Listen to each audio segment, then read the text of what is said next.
The next station is Bond Street, changed for the Central Line.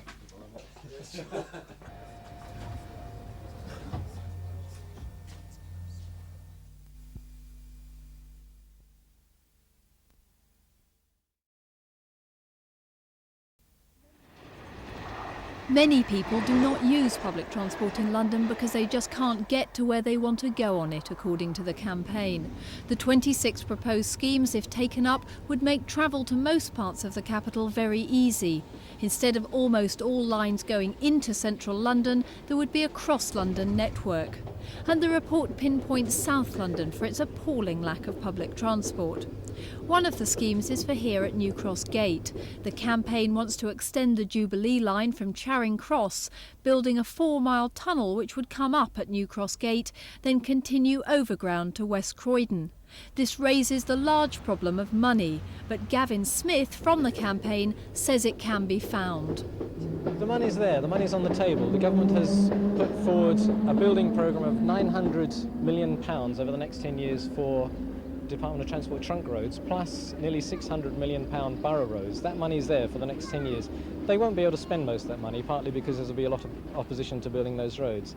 We're asking for money which is less than that for the railways. That money is there, it's just a question of putting it in the right place, and we're saying the right place is London's railways. Money does worry British Rail and London Regional Transport rather more, but LRT's Peter Collins says he's already investigating some of the proposals. Things like extending the Bakerloo line to Harrow instead of only just in the peak, extending it all day. And other things that will cost money are things like extending the Jubilee line southwards, extending the Bakerloo line southwards to Bricklayers Arms. We're already planning to extend Docklands Light Rail, and there are other schemes to look at the role of light rail in London. The campaign also wants stations like New Cross modernised so that it will attract passengers rather than put them off. Scarlett Maguire for Thames News. Ask London Underground to show off their very best and they'll show you Heathrow Terminal 4, little over 2 years old. They claim it's the safest in the world, with emergency exits, smoke sensors and fire shutters. Proof, they say, that given the money, London Underground is as safety conscious as any metro anywhere. But it's a one-off. 42 of the 43 stations bounded by the Circle Line were built between 50 and 125 years ago, and it's hard to make design improvements 80 feet below ground. This year, the Underground is spending around £30 million on upgrading the system. Over the next 3 years, they plan to spend a further £110 million. But no amount of money could re-engineer every station to the standard of Terminal 4. For years to come, preventing another King's Cross will depend on piecemeal improvements to a deep level, ageing and largely Victorian system. One of the main targets following the disaster is the wooden panelling on the old escalators, which caught fire with such dramatic effect. Tonight, there are 70 wooden escalators left on the tube network. 11 have been replaced since the fire. London Underground hope to get rid of them all by the middle of next year, as the Fennell report recommends. Fire detection and alarm systems have already been installed, and it's planned to have automatic sprinklers. Machine rooms beneath the escalators are being equipped with smoke detectors, and new security measures are being taken to stop unauthorised people getting into the rooms. Other escalator improvements include better barriers for passenger control to replace tape barriers and upgraded lighting. The Fennell report calls for an urgent review of the Underground's new ticket barriers. They were designed to free Underground staff for platform and station duty, but have attracted hostility from passengers and transport watchdogs who say they're death traps. London Underground have insisted they're safe.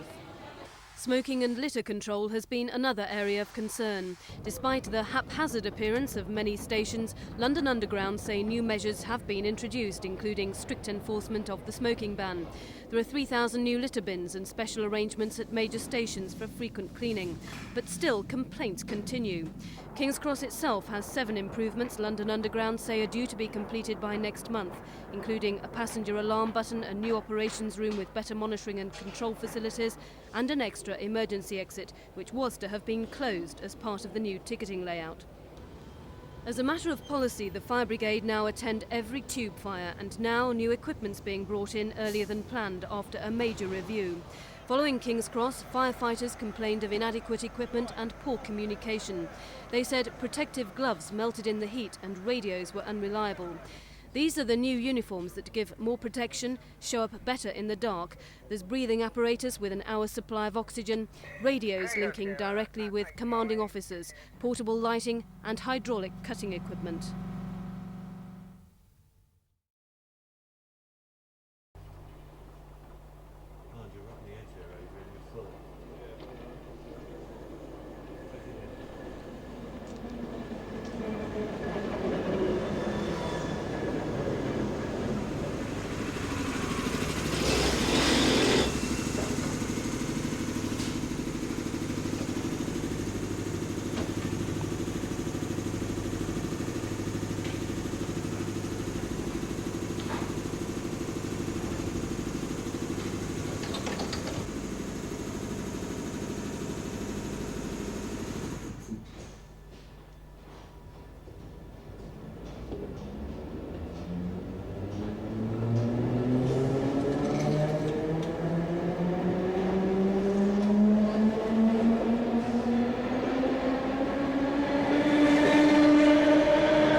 There wasn't much hope for tube travellers either today.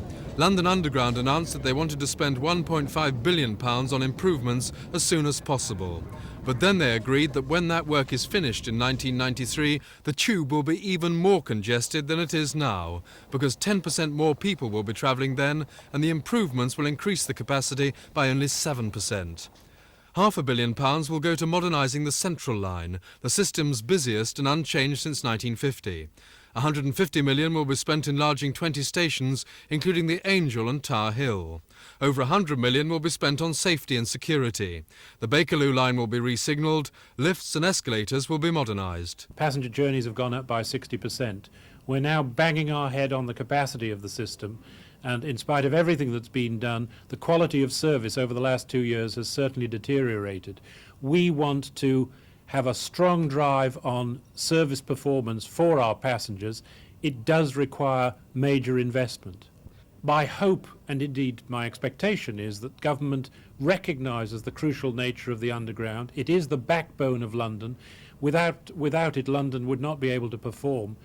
I don't believe it's going to be possible to build a major network of new roads in a short time, if at all.